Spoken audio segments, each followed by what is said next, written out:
اور یہاں تک پہلی بیٹھک میں غوث پاک نے استاذ کو 18 پارے سنا دیے. جلدی بولو کتنے؟ 18 پارے سنا دیے. استاذ نے کہا تھا بیٹے عبد القادر پڑھنے کے لیے بیٹھے ہو یا پڑھانے کے لیے؟ عرض کیا حضور پڑھنے بیٹھا ہوں پڑھانے نہیں. ہاں بیٹے تم نے کہا تھا کہ آج ہی بسم اللہ خانی ہو رہی ہے، اس سے پہلے کہیں مدرسے نہیں گیا، لیکن تم نے 18 پارے کہاں سے یاد کر لیے؟ تو استاذ کی بارگاہ میں شیخ اعظم محی الدین عبد القادر جیلانی نے عرض کیا تھا وجہ یہ ہے حضور اس لیے یاد کیے کہ میں اپنے ماں کے شکم میں تھا، ماں کے پیٹ میں تھا، تو میری ماں کا دستور تھا جب دن نکلتا فجر کی نماز پڑھتی تب بھی قرآن کی تلاوت کیا کرتی تھی، ظہر کی پڑھتی تب قرآن کی تلاوت. حد یہ ہے 9 مہینے کے اس پیریڈ میں میری ماں نے 18 پارے قرآن کے تلاوت کیے تھے اور میں نے ماں کے پیٹ میں رہ کر ان 18 پاروں کو سن لیا.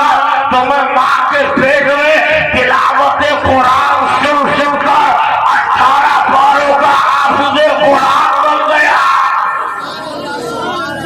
اب اندازہ لگاؤ پیارے، جو بیٹا ماں کے پیٹ میں سنتے اتنا بڑا حافظ ہو گیا ہو، اب وہ بچہ آگے بڑھ رہا ہے، اس بچے کی زندگی کے ایام آگے بڑھ رہے ہیں اور یہاں تک عبد القادر کی زندگی کے ایام بڑھتے رہے.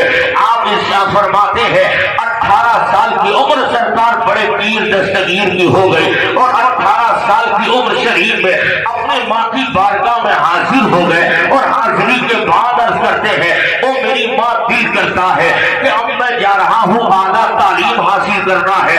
اسی وقت آپ کے اندر مرکز کی حیثیت سے جامعہ نظامیہ مرکز کی حیثیت رکھتا ہے تو میرا دل چاہتا ہے جامعہ نظامیہ میں تعلیم حاصل کر لی جائے. آج بہت سارے وہ لوگ ہیں جن میں صحیح سے نماز پڑھنے کا سلیقہ نہیں ہے، ہاتھ میں 10-20 انگوٹھیاں پہننے کے بعد میں اب وہ شریعت کی دھجیاں اڑائے پھر رہے ہیں اور حد تو یہ ہے کہ لوگ ان کے بھی پیچھے پھر رہے ہیں اور ان سے پوچھو جب نماز کا وقت ہوتا تو نماز نہیں پڑھتے. اب پوچھتے بھائی یہ نماز کیوں نہیں پڑھتے؟ کہاں بابا ہے ان کی تو الگ پہچان ہے، ان کا الگ مقام ہے. کہاں میں نے کہا یار ان کا کون سا مقام ہو گیا؟ اس لیے کہا کہ یہ بہت پہنچے ہوئے ہیں. میں نے کہا ہاں کہیں اور پہنچے نہ پہنچے البتہ جہنم تک تو ضرور پہنچے ہوئے ہوں گے اور یہ تو فقیر ہے. میں نے کہا یار غوث عالم سے بڑا فقیر کہاں ہو سکتا ہے؟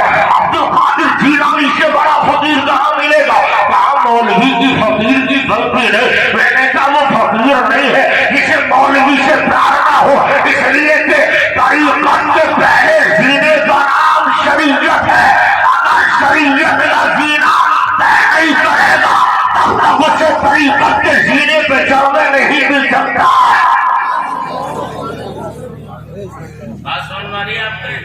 آپ ارشاد فرماتے ہیں عرض کرتے ہیں میرے ماں میرا دل کرتا ہے اعلیٰ تعلیم حاصل کرنا ہے. تو سرکار غوث پاک کی ماں نے ارشاد فرمایا او بیٹے عبد القادر سن تو صحیح، جس وقت میں 18 سال کا جوان بیٹا اب آؤ تاریخ کا وہ باب ملاحظہ کرو. ارشاد کرتا ہے ماں دل کرتا ہے اعلیٰ تعلیم حاصل کرنا ہے.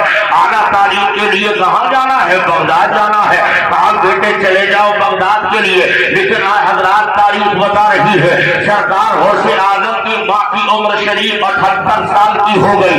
سر سے باپ کا سایہ اٹھ چکا ہے اور ماں کو چھوڑ کر کے دین سیکھنے کے لیے جا رہے ہیں مصطفیٰ جان رحمت کے دین کی تعلیم کے لیے. اب یہ بغداد کا مصطفیٰ جان رحمت کے دین کی تعلیم کے لیے اب یہ ابو صالح کا جوان بیٹا گھر سے نکل رہا ہے. ماں سے اجازت لے لی اور اجازت لینے کے بعد قافلہ جانے والا تھا، اسی قافلے کے ساتھ رخصت ہو رہے ہیں. اتنے میں ماں نے کہا او میرے لختے جی کا آجا قریب آجا، میں تیرے چہرے کی بلائیں لے لوں.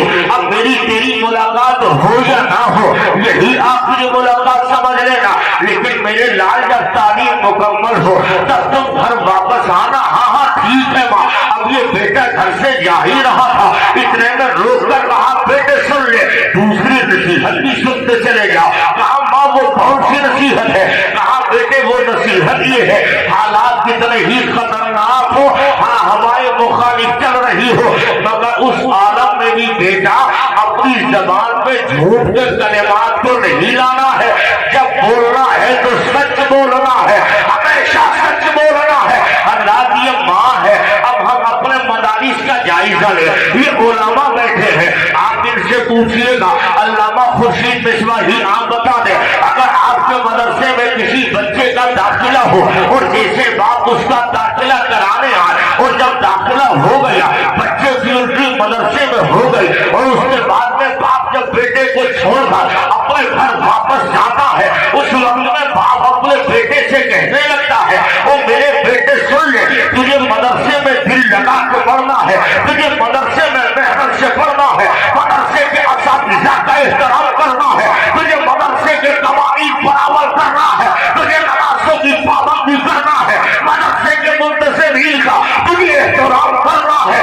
اس لیے بیٹا جب تو پڑھے گا دل سے، محنت سے پڑھے گا، جب تو پڑھ جائے گا نا، گاؤں میں 10 سال کے بعد جب تو پہنچے گا تو گاؤں کے لوگ کہیں گے دیکھو نا فلاں کا بیٹا عالم دین بن کے آیا ہے، فلاں کا بیٹا حافظ قرآن بن کے آیا ہے، فلاں کا بیٹا قاری قرآن بن کے آیا ہے۔ جب یہ کیفیت دیکھی جائے گی، بیٹا تیرا نام بھی روشن ہوگا، تیرے باپ کا نام بھی روشن ہو جائے گا۔ اس لیے بیٹا محنت سے پڑھنا۔ لیکن واہ، یہ ہمارا اور تمہارا معمول ہے، ہم اپنے بچے کو بھیجیں تو نصیحت کرے بیٹا دل لگا کے پڑھنا، ہم اپنے بچوں کو داخلہ کرانا، اپنا ایک بیٹا محنت سے پڑھنا۔ لیکن عبد القادر کی ماں ہے، ارشاد فرماتی ہے بیٹا حالات کتنے خطرناک ہو مگر جھوٹ نہیں بولنا ہے۔ آخر راز کیا ہے؟ ہم دعا دیں، ہم نصیحت کریں بیٹا دل لگا کے پڑھنا، اور عبد القادر کی ماں نصیحت کرے بیٹا میں تو جھوٹ مت بولنا۔ آخر وجہ کیا ہے؟ اے عبد القادر کی چہیتی ماں ام الخیر فاطمہ یہ بتا دو، ہم تو دعا ہم تو کہتے ہیں بیٹا دل لگا کے پڑھنا، آپ کہتی ہیں بیٹا جھوٹ مت بولنا، آپ دعا کیوں نہیں دیتی اپنے بیٹے کو؟ آپ کو بھی دعا دینی چاہیے تھی، آپ کہتے تھے میرے لال عبد القادر تجھے محنت سے پڑھنا ہے، تجھے دل لگا کے پڑھنا ہے، تجھے اعلیٰ تعلیم حاصل کرنے جا رہا ہے، ایسا کر لینا ویسا کرنا۔ لیکن یہ کچھ نہیں کہا، اتنا کہا بیٹا جھوٹ مت بولنا۔ عبد القادر قافلے کے ساتھ چلے گئے، راستے میں قافلہ لٹ گیا اور لٹنے کے بعد ٹاپوؤں کا سردار آتا سردار کے سامنے پیش کر دیا گیا تو سردار نے کہا زمانہ اپنا مال چوروں سے چھپاتا ہے، لیکن تو بتا رہا ہے، تو کہا میں نے ماں سے وعدہ کر لیا تھا، حالات کتنے خطرناک ہو مگر جھوٹ نہیں بولنا ہے۔ حضرات اب یہاں سے راز کھل گیا، یہاں سے پردہ اٹھ گیا، ہم اپنے بچوں سے کہے بیٹا دل لگا کے پڑھنا۔ عبد القادر کی ماں نے کہا بیٹا حالات تو خطر ہو مگر جھوٹ نہیں بولنا۔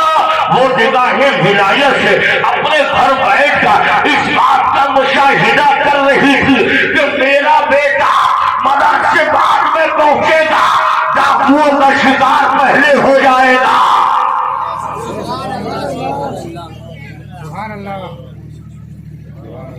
میرا بیٹا مدرسے بعد میں جائے گا، ڈاکوؤں کا شکار پہلے ہو جائے گا۔ لیکن یہ ہماری تمہاری نظر کا فرق ہے۔ عبد القادر کی ماں گھر بیٹھ کے دیکھ رہی ہے، غوث پاک مدرسے میں پہنچ گئے اور پہنچنے کے بعد تعلیم حاصل کرتے رہے۔ تعلیم حاصل کرتے کرتے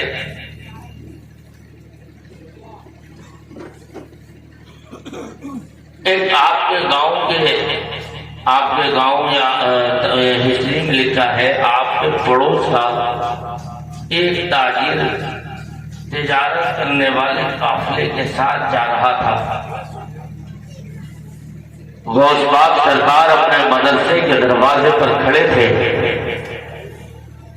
اس تاجر نے غوث اعظم کو دیکھا، رک گیا۔ رکنے کے بعد میں کافی دیر دیکھتے دیکھتے بولنے کی ہمت کی اور کہا کہ جوان کیا تیرا نام عبد القادر ہے؟ ہاں۔ تیرے باپ کا نام ابو صالح ہے؟ ہاں۔ تیری ماں کا نام ام الخیر ہے کیا؟ ہاں۔ کیا جیلان کے فلاں گاؤں کا رہنے والے ہو؟ ہاں۔ تو عبد القادر جیلانی سے کہا بیٹے تم مجھے پہچانتے ہو؟ عرض کیا تھا نہیں۔ کہا بیٹے کیوں نہیں جانتے؟ میں تمہارے پڑوسی کا تو ہوں، تمہارا پڑوسی ہوں۔ کہا کہ میں نے کوشش تو کرتا ہوں لیکن میں تمہیں پہچان نہیں پاتا۔ کہا کہ ایسا ہے جوان، میں تیرا گھر اور میرا گھر بالکل پڑوس میں ہے، قریب قریب ہے، تیری چھت اور میرے گھر کی چھت آمنے سامنے ہے۔ کہا کہ اچھا تم میرے گاؤں کے ہو؟ اب آپ خود اندازہ لگاؤ، اگر پردیش میں کوئی گاؤں کا ہی نہیں علاقے کا مل جائے تو ایسا لگتا ہے جیسے اپنے گھر کا کوئی بہت قریبی بندہ مل گیا ہے یا اپنا بہت عزیز مل گیا ہے۔ لیکن عبد القادر جب گھر سے باہر ہے تو ان سے بات چیت ہو رہی ہے، پڑوسی ہو، ہاں تو فوراً یاد آ گیا، کیونکہ 78 سال کی عمر میں عبد القادر نے اپنی ماں کو اپنے گھر چھوڑ کر علم دین کے لیے علم دین کی طلب میں نکل گئے تھے۔ تو دل میں خیال آیا اور خیال آنے کے بعد کہنے لگتے ہو بھائی جان، جب تو اگر میرا پڑوسی ہے تو سن لے، یہ بتا کہ میری ماں کی طبیعت کیسی ہے، میرے ماں کے حالات کیسے ہیں۔ تو فوراً اس تاجر نے کہا تھا، وہ جوانوں کان کھول کے سن لینا، اس تاجر نے کہا تھا اے جوان عبد القادر سن تو صحیح، پہلے تو ہمارے گھر کی عورت ہے، اگر کبھی کبھار چھت پہ چڑھتی تھی تو ہمارے گھر کی عورت ہے،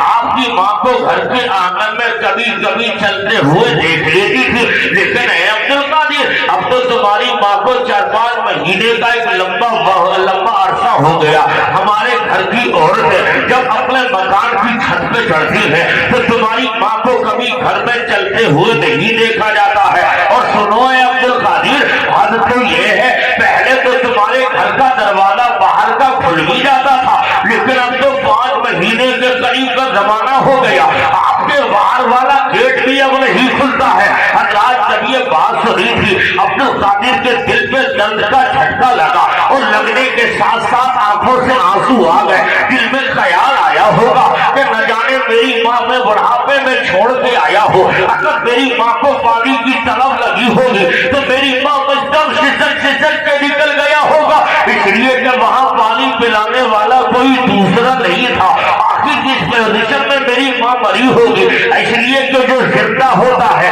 وہ کبھی تو نظر آئے گا ہی، جو زندہ ہوگا وہ چلے گا پھرے گا، لیکن جب اتنے لمبے وقت کی بات کر رہے ہیں 4-5 مہینے سے ماں کو تمہارے آنگن میں چلتے نہیں دیکھا، تو فوراً عبد القادر کے دل میں خیال آ گیا، آنکھوں سے آنسو نکلنے لگے، ہونا ہو ماں کا انتقال ہو گیا۔ حضرات تاریخ بتا رہی ہے عبد القادر وہیں سے چلے اور دل میں شوق اٹھ گیا، چلو عبد القادر ماں کا چہرہ دیکھ لو۔ عبد القادر اگر ماں کا دم نکل گیا ہوگا تو کم از کم اپنے ہاتھوں سے اپنی ماں کو دفن کر دینا، اس کی جنازے کی نماز تو پڑھنے کو مل جائے گی، کم از کم جنازہ پڑھ کے دفن کر دینا۔ حضرات اسی ارادے سے عبد القادر نکل گئے ہیں۔ آج تو ہوائی جہاز کا سفر ہو رہا ہے، آج ٹرین اور موٹر سائیکل کاروں کا زمانہ راستے چل رہے ہیں، لیکن وہ زمانہ ایسا ہے جس وقت میں ہوائی جہاز کا کوئی انتظام نہ تھا، جس وقت میں ٹرین کا کوئی انتظام نہ تھا، جس وقت میں کار اور موٹر سائیکل کا بندوبست نہ تھا۔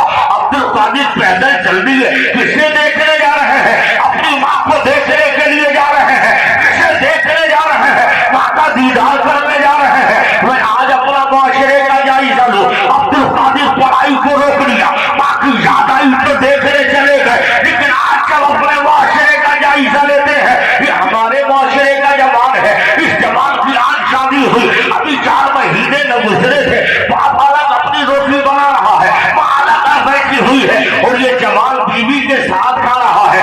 اسے نہ فکر ہے باپ نے کھایا کہ نہیں، نہ اسے فکر ہے ماں نے کھایا کہ نہیں، ماں بیمار ہے اسے کوئی مطلب نہیں، باپ دوا کے لیے چند پیسے کو پریشان ہے اسے کوئی مطلب نہیں۔ میں کہتا ہوں یاد رکھ لے جوان کہ جس دوست کا نام لے رہا ہے نا، اس دوست کی تعلیم پہ عمل کب کیا جائے گا، اس دوست کی زندگی کو اپنی زندگی میں شامل کب کیا جائے گا۔ جس دوست کی بات کر رہا ہے وہ دوست کو تعلیم روک کر کے ماں دیکھنے گئے ہیں، اور ماں جب دیکھنے کے لیے گئے تو کیا دیکھا کہ عبد القادر پیدل چل رہے ہیں، پیروں میں چھالے پڑ گئے، چھالے پھوٹ رہے ہیں اور چھالوں سے خون نکلنے لگا۔ فوراً جسم کہنے لگتا ہے اے عبد القادر ٹھہر جا، جب صحیح زخم ہو جائے تب جانا، مگر عشق کہنے لگتا ہے اے عبد القادر کیا کر رہا ہے، تجھے معلوم نہیں کہ اسے دیکھنے جا